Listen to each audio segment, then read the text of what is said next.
everybody, it's Abby from AhHa Broadway, and I'm here to bring you some great acting tips. Our job as an actor is to tell the story, and in order to tell the story, we really need to delve into it.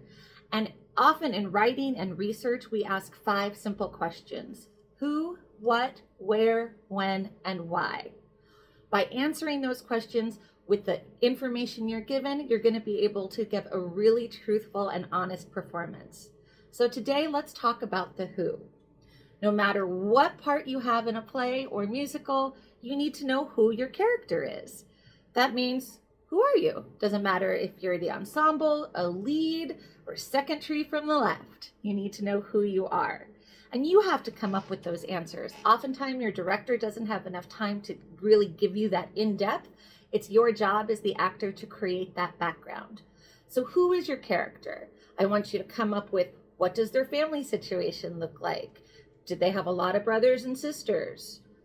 Were they an orphan? How old is your character? The age is very important because our behavior changes when we're different ages. Who are you talking to in the scene? Are you talking to a bunch of people? Are you thinking out loud to yourself? You can go as far as, what color hair did you have, right? Do you have an accent? We want to get the essence of your character. And by knowing that who of who you are, we're going to be able to tell what your character is passionate about, their likes, their dislikes. Everything that makes up a person that's interesting becomes the who of who you are. So it's your job as an actor, when you get a script or a monologue, get a different piece of paper. Maybe it's the back of the other script page, and start writing out who you are, right?